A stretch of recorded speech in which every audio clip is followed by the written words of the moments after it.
നായകൻ പിന്നെ വില്ലൻ എന്നുള്ള സംഗതികൾ ഇങ്ങനെ സോഷ്യൽ മീഡിയയിൽ വരുന്ന ഒരുപാട് സ്പെക്കുലേഷൻസ് ഇങ്ങനെ വരുന്നുണ്ട് പടത്തെ പറ്റി. അങ്ങനെ വന്നൊരു സംഗതിയാണ് ഇത്. നമ്മുടെ ഒഫീഷ്യൽ ഒരു ഭാഷയല്ല അത്.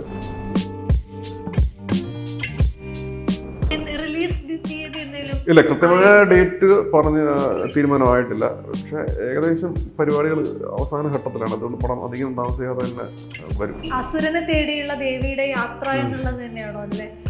ആ ഒരു ഐതിഹ്യം ഇതിന് ഒരു പ്രേരക ശക്തിയായിട്ടുണ്ടാവുമെന്ന് പറയാം. അത് ആ പേര് റെപ്രസെന്റ് ചെയ്യുന്ന ഐതിഹ്യം മാത്രമല്ല, കുറെ കൾച്ചറൽ റെഫറൻസുകളെയൊക്കെ അത് ക്യാരി ചെയ്യുന്നുണ്ട് ആ പേര്.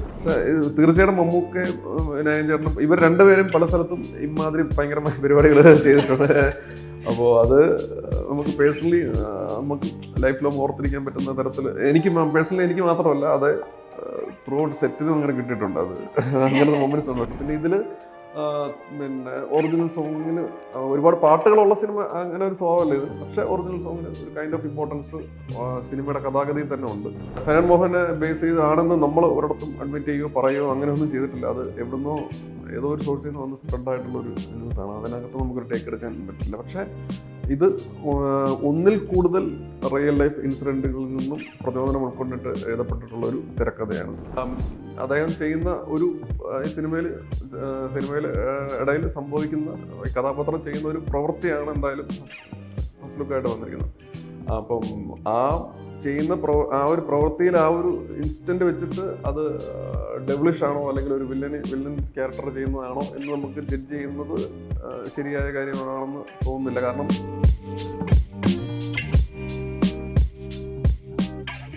നമസ്കാരം, വീഡിയോനോടൊപ്പം ഉള്ളത് ജിതിൻ കെ ജോസ്. സ്വാഗതം. കളങ്കാവൽ അധികം വൈകാതെ തന്നെ പ്രേക്ഷകരിലേക്ക് എത്തും എന്നുള്ള വിവരമാണുള്ളത്. മമ്മൂട്ടിയുടെ ചിത്രം, മമ്മൂട്ടി കമ്പനി തന്നെ പ്രൊഡ്യൂസ് ചെയ്യുന്ന ചിത്രം, അത് സ്വാഭാവികമായിട്ടും ആളുകൾ അത്രയേറെ പ്രതീക്ഷ സമ്മാനിക്കുന്നുണ്ട്.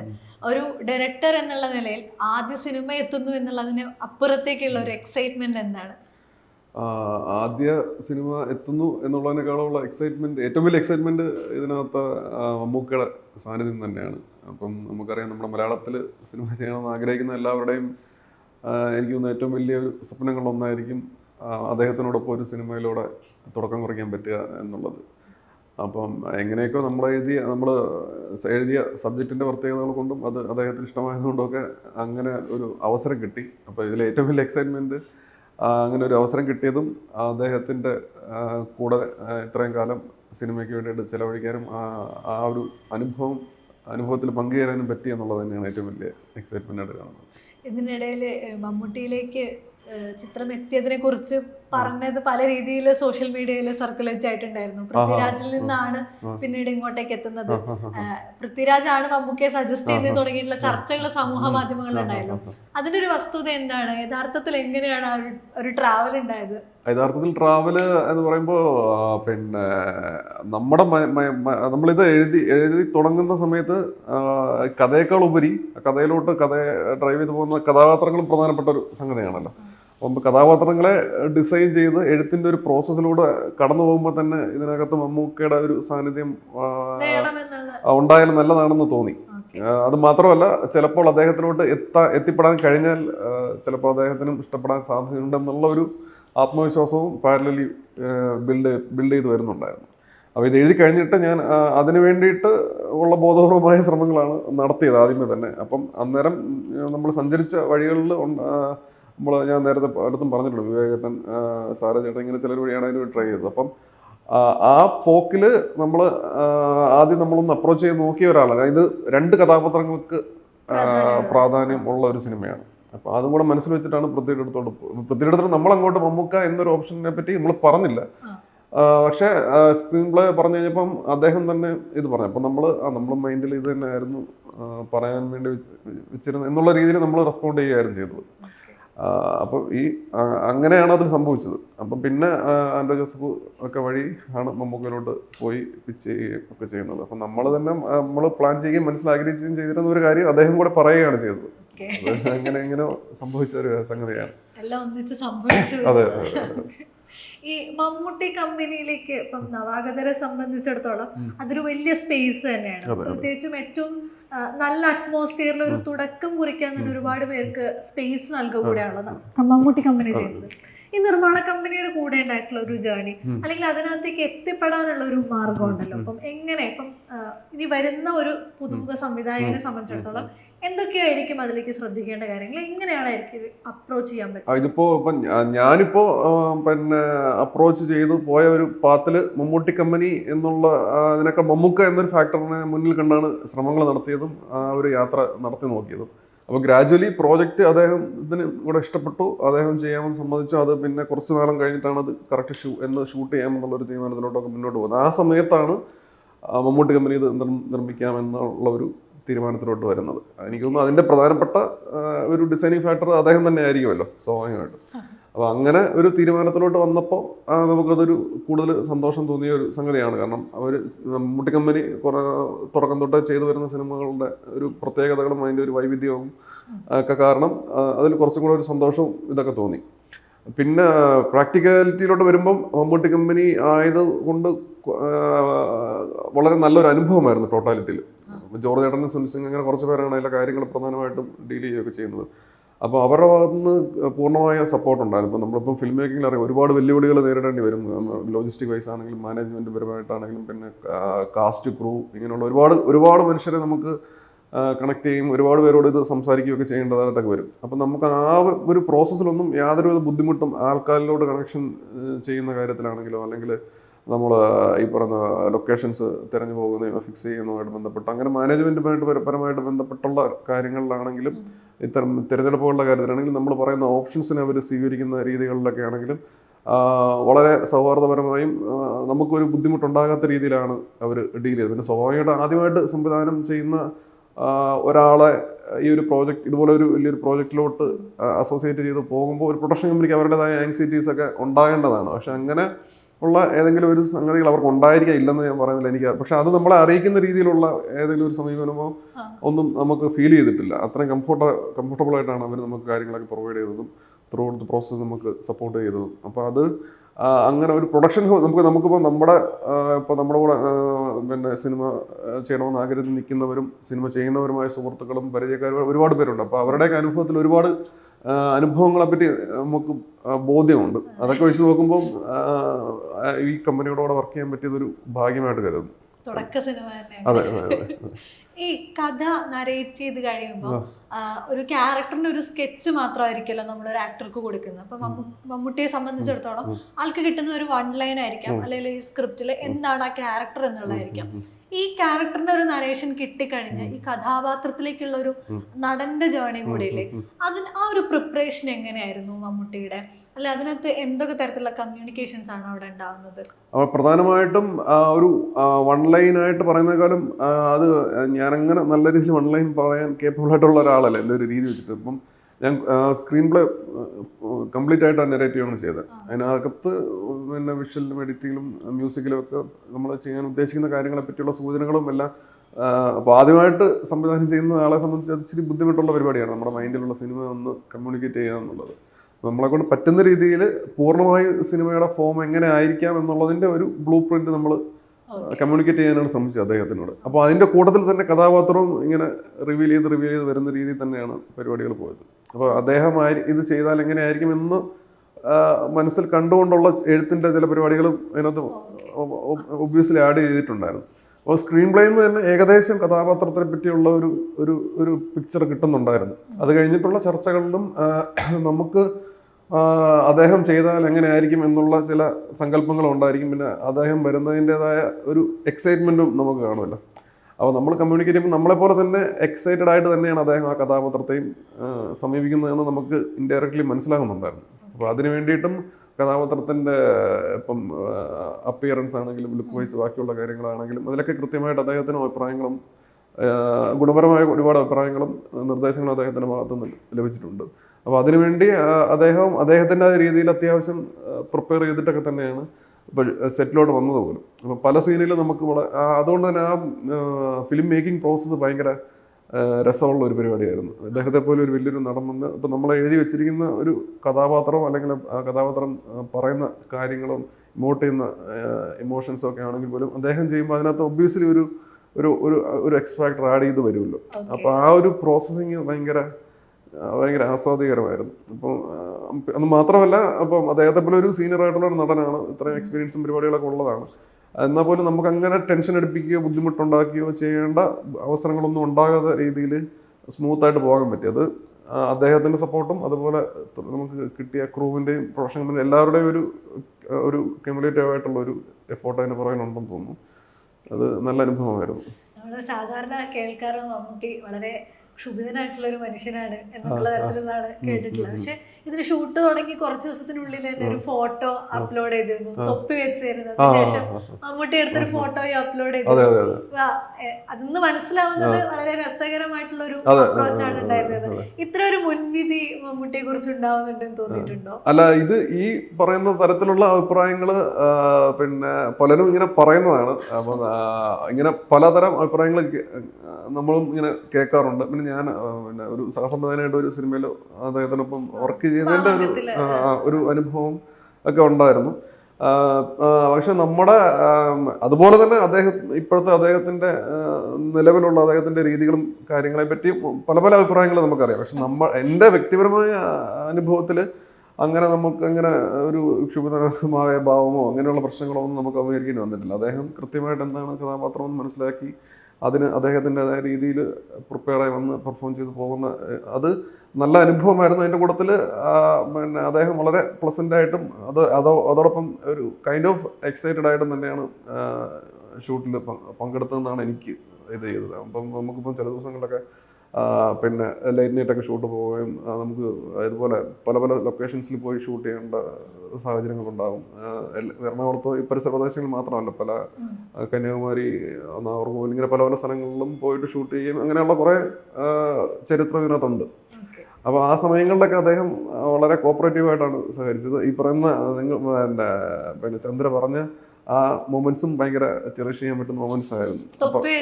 അതെ, തൊപ്പി എടുത്തതും പിന്നെ അതേ ദിവസം ഷൂട്ട് ചെയ്യുന്നതിൻ്റെ ഇടയിലാണ് പെട്ടെന്ന് അദ്ദേഹം സ്റ്റിൽ ഇതൊക്കെ വിളിച്ചിട്ട് ഡയറക്ടർ ഒരു ഫോട്ടോ എടുക്കാന്ന് പറഞ്ഞു ഫോട്ടോ.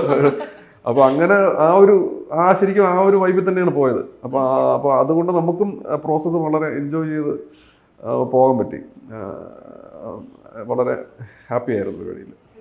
അപ്പൊ ഇതിനകത്തേക്ക് മേജർലി 2 ക്യാരക്ടേഴ്സ്, ഈ 2 പേരുടെ യാത്രയാണെന്ന് മുൻപ് പറഞ്ഞിട്ടുണ്ടല്ലോ.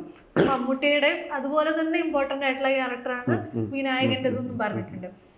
ഈ 2 പേരും ഈ സമീപകാലത്ത് ചെയ്തിട്ടുള്ള കഥാപാത്രങ്ങളിലൊന്നും ഒരു പ്രെഡിക്റ്റബിലിറ്റി ഇല്ല, അല്ലെങ്കിൽ ഇവരെ ഏത് വേഷത്തിലേക്ക് വേണമെങ്കിലും നമുക്ക് പ്ലേസ് ചെയ്യാമെന്നുള്ള ഒരു ധാരണ ആളുകളുണ്ടല്ലോ. അതുകൊണ്ട് ഇമേജ് ബ്രേക്കിംഗ് വളരെ ഈസി ആയിട്ട് സംഭവിക്കും എന്നുള്ള തോന്നലുണ്ടായിട്ടുണ്ടോ? ഈ രണ്ട് കഥാപാത്രങ്ങളാണ് പ്രധാനമായിട്ടും സിനിമയിലുള്ളത്. അതുപോലെ ഒരുപാട് കഥാപാത്രങ്ങൾ വേറെ ഉണ്ട്. അധികം നമ്മൾ റിവീൽ ചെയ്തിട്ടില്ല. പക്ഷെ പ്രധാനപ്പെട്ട 2 കഥാപാത്രങ്ങൾ ചെയ്തത് ഇവർ തന്നെയാണ്. അപ്പം 2 പേരും അപ്പം ഈ പറയുന്ന പോലെ ഒന്ന് സ്റ്റീരിയോ ടൈപ്പുകൾ ബ്രേക്ക് ചെയ്തുകൊണ്ടിരിക്കുന്ന ഒരു യാത്രയിലാണ് ഇപ്പം. അപ്പം പ്രത്യേകിച്ച് ഈ പറഞ്ഞ പോലെ വിനായകൻ്റെ കാര്യത്തിലാണെങ്കിലും അദ്ദേഹവും ഇപ്പം അദ്ദേഹത്തിനെ പറ്റി നമ്മുടെ മൈൻഡിലോട്ട് വരുന്ന ഇമേജ് അദ്ദേഹം ചെയ്ത കഥാപാത്രങ്ങളുമായിട്ട് കണക്റ്റഡ് ആയിട്ട് ആയിരിക്കും. അപ്പം ആ ചെയ്ത് വന്ന കഥാപാത്രം കുറച്ച് മാറിയുള്ള ഒരു ക്യാരക്ടറാണ് ഇതിൽ ചെയ്തിരിക്കുന്നത്. അപ്പം നമുക്കുണ്ടായ ഒരേ സമയം നമ്മുടെ ഒരു ഹൈയും അല്ലെങ്കിൽ ഒരു എക്സൈറ്റ്മെൻറ്റും അത് തന്നെയായിരുന്നു. ഈ കഥാപാത്രത്തിന് ഒരു പ്രത്യേകതയുണ്ട്. അത് അദ്ദേഹം ചെയ്യുമ്പോൾ ഒബ്വിയസ്ലി അദ്ദേഹം അത് ഡെലിവറി വേറൊരു രീതിയിലായിരിക്കും ഡെലിവറി ചെയ്യാൻ പോകുന്നത് അപ്പോൾ അതിൻ്റെ ഒരു എക്സൈറ്റ്മെൻറ്റ് നമുക്ക് ഉണ്ടായിരുന്നു. ഷൂട്ടിൻ്റെ സമയത്തും അങ്ങനെ തന്നെയായിരുന്നു. അദ്ദേഹം ആ കഥാപാത്രം എന്താണെന്ന് കൃത്യമായിട്ട് മനസ്സിലാക്കി. ഇപ്പം എനിക്ക് തോന്നുന്നത് ഈവൻ പറയുന്ന ഓരോ മൈന്യൂട്ട് ഡയലോഗ്സ് പോലും അതിനെ കൃത്യമായിട്ട് മനസ്സിലാക്കി അതിനെപ്പറ്റി കൃത്യമായിട്ട് ചർച്ച ചെയ്തിട്ടും ഒക്കെയാണ് അദ്ദേഹം ചെയ്തുകൊണ്ടിരുന്നത്. അപ്പോൾ ആക്ടേഴ്സ് ആയിട്ടുള്ള ആൾക്കാരുമായിട്ടും ഒരു ഗീവ് ആൻഡ് ടേക്ക് പരിപാടിയിൽ അങ്ങനെ ഒരു ടോട്ടൽ ഡിസൈനിങ് പരിപാടിയിൽ അദ്ദേഹം കൃത്യമായിട്ട് കോൺട്രിബ്യൂട്ട് ചെയ്താണ് പോയത്. അപ്പോൾ അത് ടോട്ടൽ ഫിലിം മേക്കിങ്ങിനെ വളരെ പോസിറ്റീവായ രീതിയിൽ സ്വാധീനിച്ചിട്ടുണ്ട്. മമ്മൂക്കയുടെ ഭാഗത്തും ഇതേ സംഗതി വേറൊരു രീതിയിലാണ് അദ്ദേഹം ഇത് ചെയ്യുന്നത്. പിന്നെ ഇവർ തമ്മിലുള്ള കോമ്പിനേഷൻ സീൻസും ഇതുപോലെ തന്നെ അത് ആ ഒരു പ്രോസസ്സ് ഭയങ്കര രസമുള്ള പരിപാടിയായിരുന്നു. ഇവര് തമ്മിലും വലിയ രീതിയിൽ കൊടുക്കൽ വാങ്ങലുണ്ടായിട്ടുണ്ടെന്ന് മുന്നേ പറഞ്ഞിട്ടുണ്ട്. അത് വിനായകൻ ചേട്ടനെ സജസ്റ്റ് ചെയ്തിട്ടുണ്ടായിരുന്നു മമ്മൂട്ടിയാണെന്ന് പറഞ്ഞിരുന്നു. ഇവർ തമ്മിലുള്ള ഒരു കെമിസ്ട്രി എങ്ങനെയായിരുന്നു? കാരണം നമ്മൾ ഒരിക്കലും അത്ര ഒരു കോമ്പിനേഷൻ, പ്രത്യേകിച്ച് ആദ്യം വന്നിട്ടുള്ളത് മമ്മൂട്ടി വില്ലനാകുന്നു വിനായകൻ നായകനാകുന്നു എന്നുള്ള രീതിയിലാണല്ലോ. ഇവർ തമ്മിലുള്ള ഒരു കോമ്പിനേഷൻ എങ്ങനെയാണ് ഫീൽ ചെയ്തത്? പിന്നെ ഈ പറയുന്ന പിന്നെ ഈ നായകൻ പിന്നെ വില്ലൻ എന്നുള്ള സംഗതികൾ ഇങ്ങനെ സോഷ്യൽ മീഡിയയിൽ വരുന്ന ഒരുപാട് സ്പെക്കുലേഷൻസ് ഇങ്ങനെ വരുന്നുണ്ട് പടത്തെ പറ്റി. അങ്ങനെ വന്നൊരു സംഗതിയാണ് ഇത്. നമ്മുടെ ഒഫീഷ്യൽ ഒരു ഭാഷയല്ല അത്. പിന്നെ ഇവർ തമ്മിൽ ഉള്ള പ്രോസസ്സ് ഭയങ്കര രസകരം. ഇവർ തമ്മിൽ ഒരു കൈൻഡ് ഓഫ് സൗഹൃദ അന്തരീക്ഷത്തിലാണ് മൊത്തത്തിൽ സെറ്റിൽ ഉണ്ടായിരുന്നത്. അപ്പോൾ അതിൻ്റെ ഒരു രസം പിന്നെ ഇവർ തമ്മിൽ കോമ്പിനേഷൻ സീൻസിലാണെങ്കിലും അല്ലാത്തപ്പോഴൊക്കെ ആണെങ്കിലും അതിൻ്റെ ഒരു രസം ഉണ്ടായിരുന്നു. ഇപ്പോൾ ഒരുമിച്ച് പോകേണ്ട പല സന്ദർഭങ്ങളും വരുമല്ലോ. അപ്പം അത് ഇപ്പോൾ ഇത്രയും സീനിയറായിട്ടുള്ള 2 നടന്മാരാണ്. അപ്പം അവരുടെ രീതികളുണ്ട്. അപ്പോൾ ഇവർ ഒരുമിച്ച് വരുമ്പോൾ എന്തായാലും അതിൻ്റെതായ ഒരു കെമിസ്ട്രി അവിടെ ഉണ്ടാകും. അപ്പോൾ അതും നല്ല അനുഭവമായിരുന്നു മൊത്തത്തിൽ. അതെങ്ങനെയൊക്കെ വന്നു എന്നുള്ളത് സിനിമയെ ഇല്ല, കൃത്യമായ ഡേറ്റ് പറഞ്ഞ് തീരുമാനമായിട്ടില്ല. പക്ഷെ ഏകദേശം പരിപാടികൾ അവസാന ഘട്ടത്തിലാണ്. അതുകൊണ്ട് പടം അധികം താമസിയാതെ തന്നെ വരും. അപ്പം റിലീസ് ഡേറ്റ് ആകുമ്പോൾ അപ്പം തന്നെ നമ്മൾ ഒഫീഷ്യലി അത് ഡിക്ലെയർ ചെയ്യുന്നതാണ്.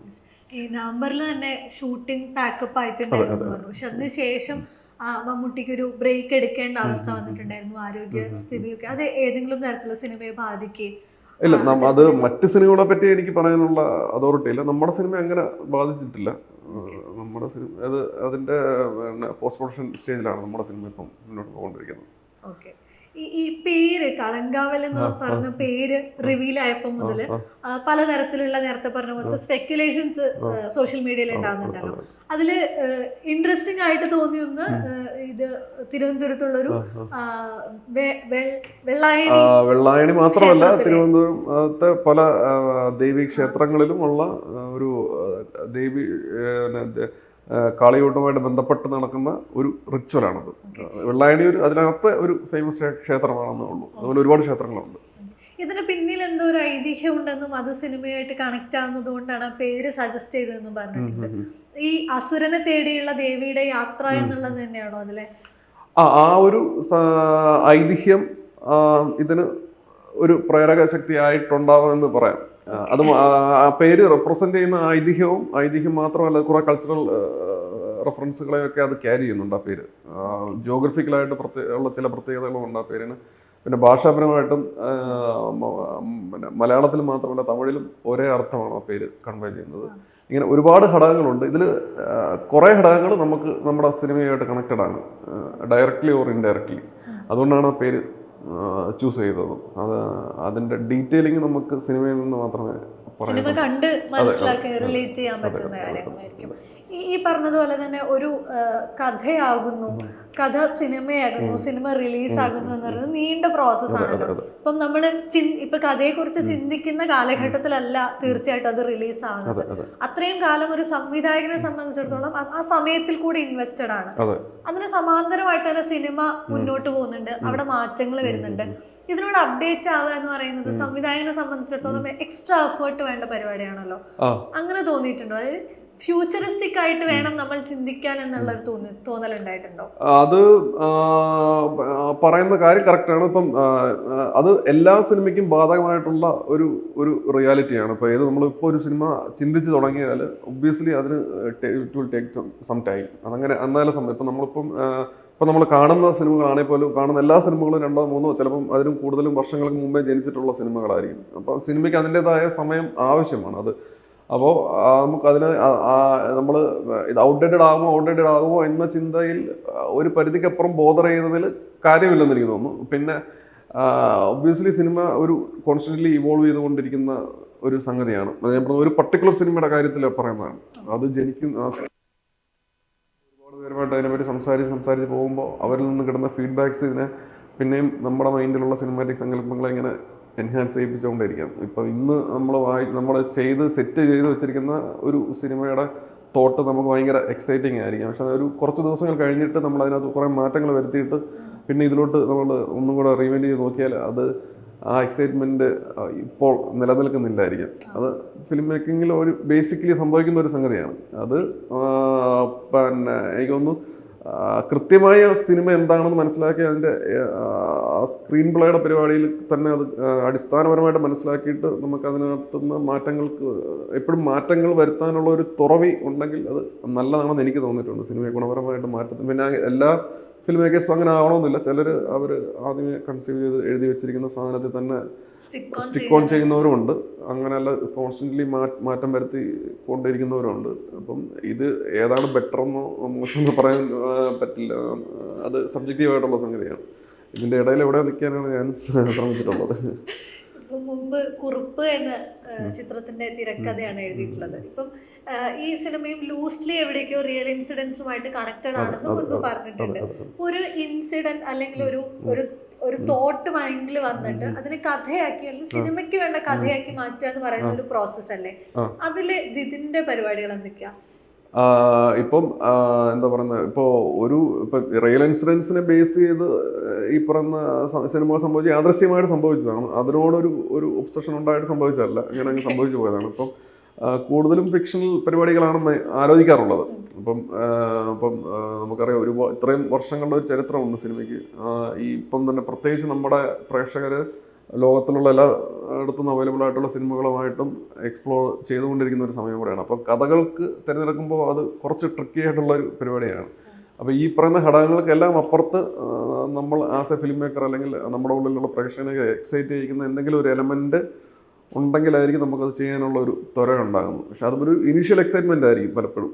അപ്പോൾ ആ എക്സൈറ്റ്മെൻറ്റിൻ്റെ പുറത്ത് നമ്മൾ ആ കഥാബീജത്തിന് പുറത്ത് പിന്നെയും വർക്ക് ചെയ്ത് ആ എക്സൈറ്റ്മെൻറ്റ് ഗ്രാജുവലി ഗ്രോ ചെയ്ത് പോകുമ്പോഴാണ് സിനിമയാക്കാമെന്നുള്ള ഒരു തോന്നലും ചിന്തയും ഉണ്ടാകുമെന്ന് തോന്നുന്നു. അതിങ്ങനെ നാച്ചുറലി സംഭവിക്കുന്ന ഒരു സംഗതിയാണെന്ന് തോന്നുന്നു. പിന്നെ ഈ പറയുന്ന പോലെ നമ്മൾ സുഹൃത്തുക്കളുമായിട്ടുമൊക്കെ ഉള്ള സംഭാഷണങ്ങളിൽ നിന്ന് ഇതിനെ എൻഹാൻസ് ചെയ്യാനൊക്കെ പറ്റുമെന്ന് തോന്നുന്നു. ഈ തിരക്കഥ എഴുത്തിന് തന്നെ പലരും അത് അക്കാദമിക്കലായിട്ട് പോകേണ്ടതാണ്, അല്ലെങ്കിൽ പലതരത്തിലുള്ള സ്ട്രക്ചേഴ്സ് വെച്ചിട്ട് തന്നെ എഴുതേണ്ട കാര്യമാണ് എന്ന് പറയാറുണ്ട്. മറ്റൊരു തരത്തിൽ അതിൻ്റെ ആവശ്യമില്ല, സിനിമ എന്താണോ നമ്മൾ വിഷ്വലി എങ്ങനെയാണോ കാണുന്നത് അതിനെ കൺസീവ് ചെയ്യൽ മാത്രമാണ്, അത് ജസ്റ്റ് ഒരു മെറ്റീരിയൽ മാത്രമാണെന്ന് പറയാറുണ്ട്. ഈ രണ്ട് വാദങ്ങളും ഒരുപോലെ ശക്തമായിട്ട് മലയാള സിനിമയിൽ നിലനിൽക്കുന്നുണ്ട്. ഇതിൻ്റെ ഒരു ടേക്ക് എങ്ങനെയാണ്? ഒരു സ്ക്രിപ്റ്റ് റൈറ്റിങ്ങിലേക്ക് അത് സ്ട്രക്ചേർഡ് ആയിട്ട് പോകണമെന്നാണോ, അല്ലെങ്കിൽ സിനിമാറ്റിക്കലി നമുക്കതൊരു കമ്മ്യൂണിക്കേഷൻ ടൂളായിട്ട് ഒരു സ്ട്രക്ചർ മാത്രമായിരിക്കണം എന്നുള്ളതാണോ?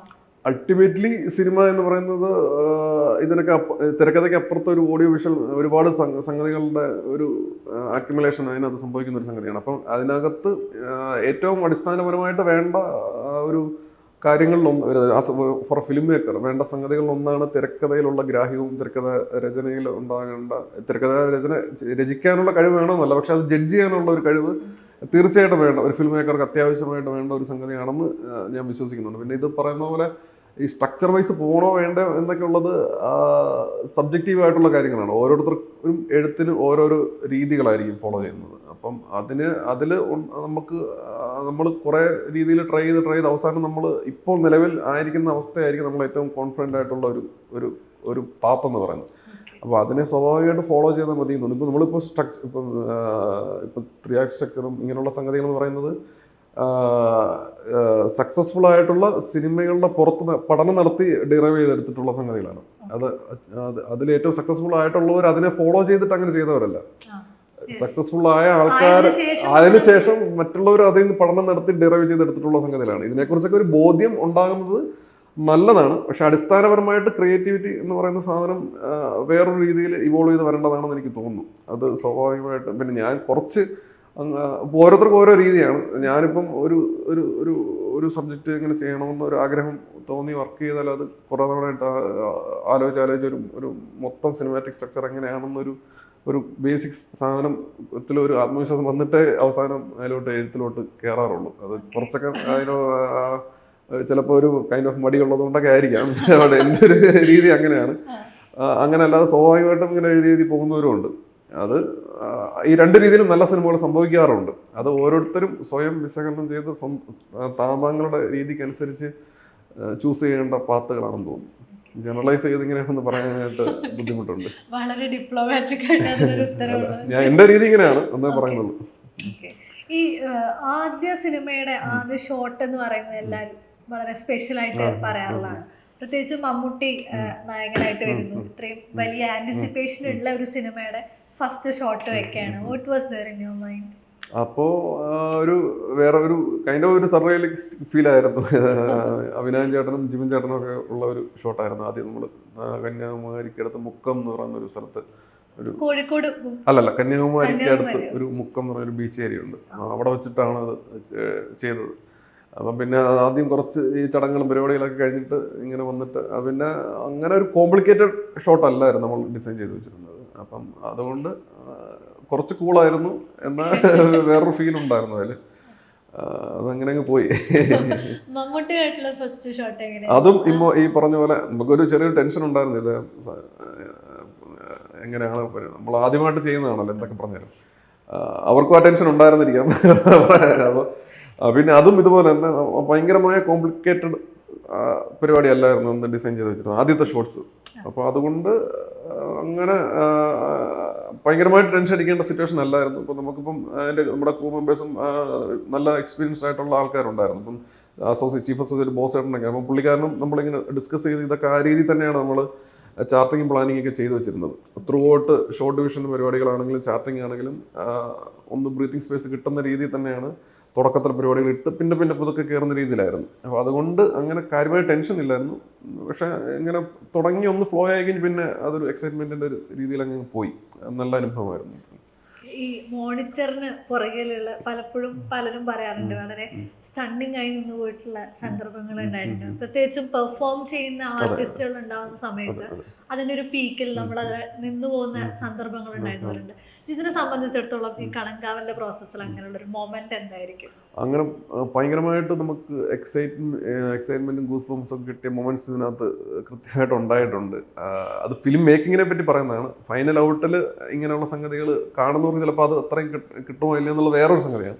പക്ഷേ തീർച്ചയായിട്ടും മമ്മൂക്കയും നയൻ ചേട്ടനും ഇവർ രണ്ടുപേരും പല സ്ഥലത്തും ഇമാതിരി ഭയങ്കരമായ പരിപാടികൾ ചെയ്തിട്ടുണ്ട്.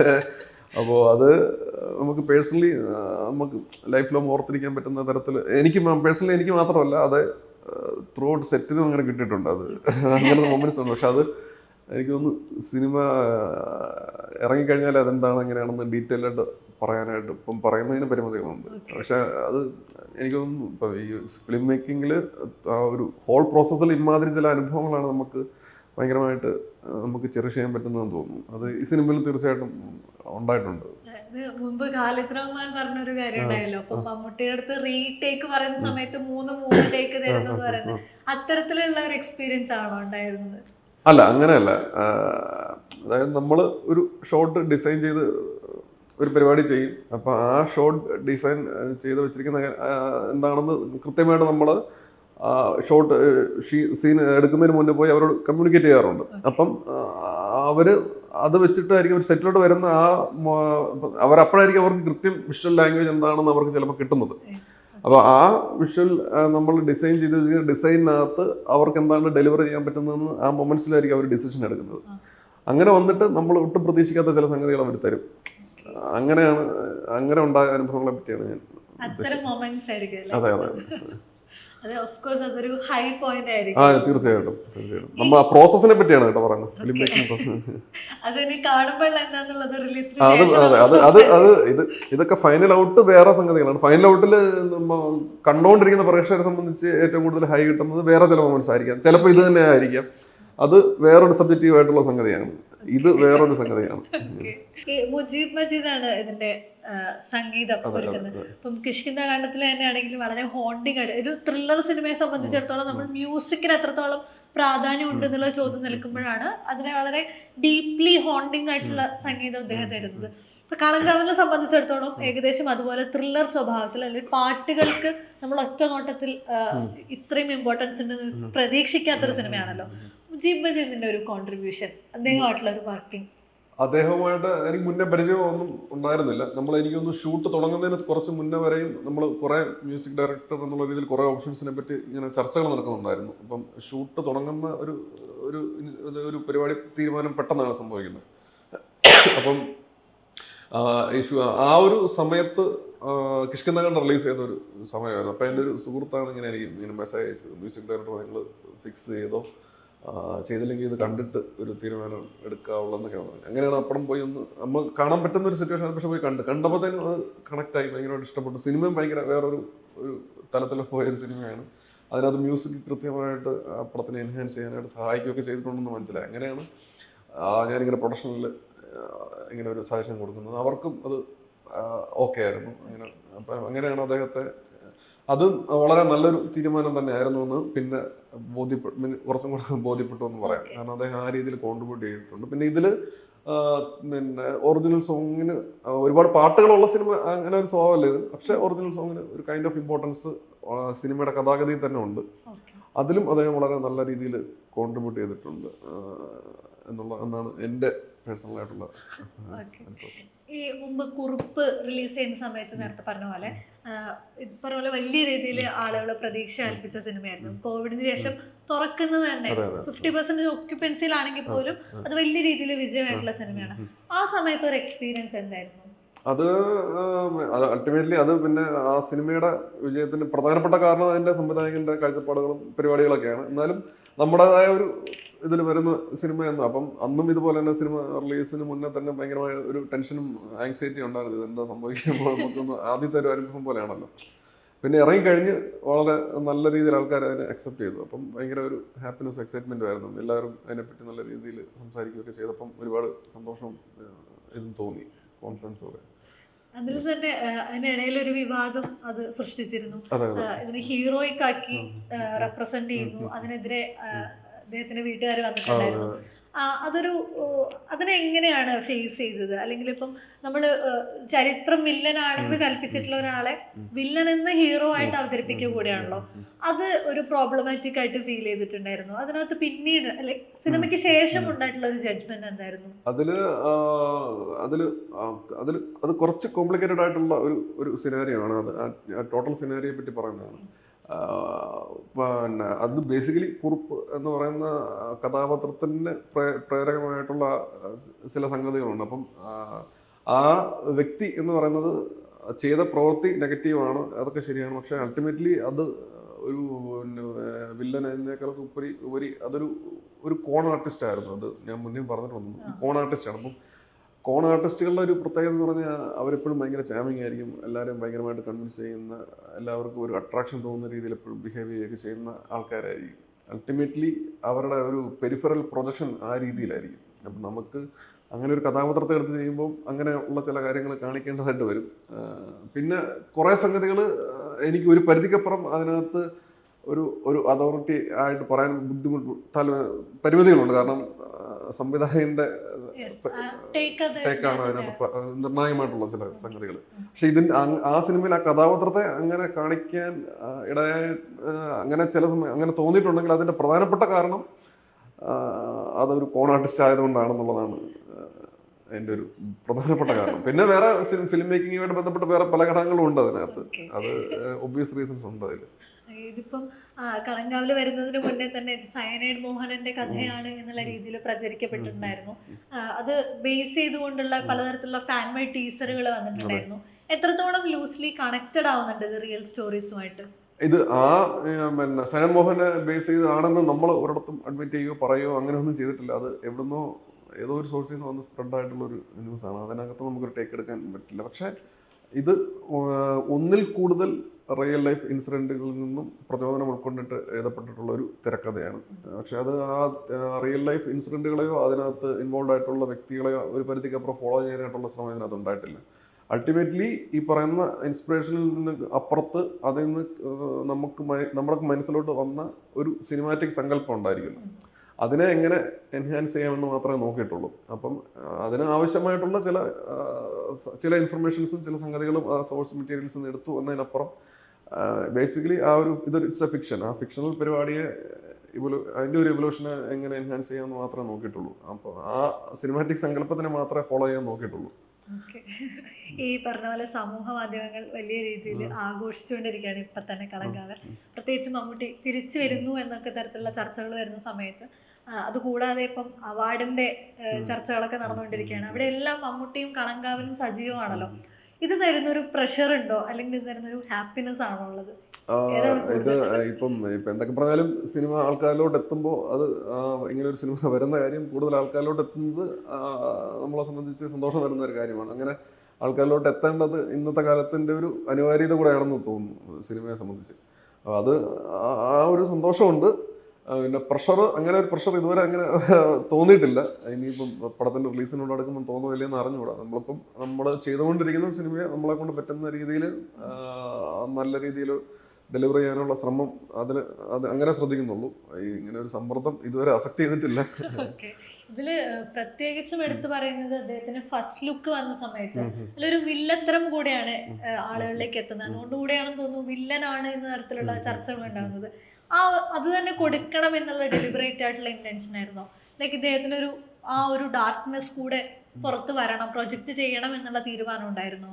അത് നമ്മൾ ഫോർ ഒബ്വിയസ് റീസൺ നമുക്കറിയാം, നമ്മളൊരു ഫസ്റ്റ് ലുക്ക് കൊടുക്കുമ്പം ആൾക്കാരിലോട്ട് അത് കൃത്യമായിട്ട് പെനിട്രേറ്റ് ചെയ്യണം എന്നുള്ള ഒബ്വിയസ് റീസൺ അതിൻ്റെ പുറകിലുണ്ട്. പിന്നെ രണ്ടാമത് പറഞ്ഞ ചോദിച്ച ചോദ്യത്തിലോട്ട് വന്നാൽ, അദ്ദേഹം ചെയ്യുന്ന ഒരു സിനിമയിൽ ഇടയിൽ സംഭവിക്കുന്ന കഥാപാത്രം ചെയ്യുന്ന ഒരു പ്രവൃത്തിയാണ് എന്തായാലും ഫസ്റ്റ് ലുക്കായിട്ട് വന്നിരിക്കുന്നത്.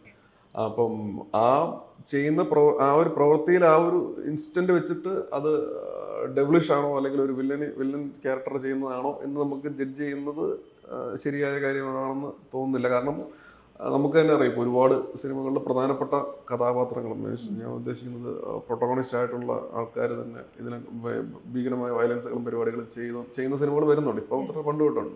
അപ്പോൾ അവിടെയൊക്കെ അതിനൊക്കെ മിക്കവാറും കാര്യങ്ങൾക്ക് ജസ്റ്റിഫിക്കേഷൻ ഉണ്ടായിരിക്കും. ആൾക്കാർക്ക് അവരോട് ചേർന്ന് നിൽക്കാൻ തോന്നിയേക്കാം ഇമാതിരി കാര്യങ്ങൾ ചെയ്യുമ്പോൾ. അതുകൊണ്ട് അങ്ങനത്തെ ഒരു ഇൻസ്റ്റന്റ് വെച്ചിട്ട് കഥാപാത്രം നെഗറ്റീവ് ഷെയ്ഡാണെന്ന് നമുക്ക് സ്ഥാപിക്കാൻ പറ്റില്ല. പക്ഷെ നെഗറ്റീവ് ഷെയ്ഡ് അല്ലെന്ന് പറയാനും പറ്റില്ല. അത് സിനിമ സംസാരിക്കേണ്ട കാര്യമാണ്. ചെയ്യുന്ന പ്രവൃത്തി എന്ത് പർപ്പസാണ് എന്നതിനെ ഡിപ്പെൻഡ് ചെയ്തിരിക്കുമല്ലോ അതിന്റെ ഷെയ്ഡ് എന്താണെന്നുള്ളത്. ബാക്കി ഇനി സിനിമ സംസാരിക്കട്ടെ, സിനിമയ്ക്ക് ശേഷം നമുക്ക് സംസാരിക്കാൻ പറ്റട്ടെ. Hopefully. Thank you and all the best. Okay, thank U.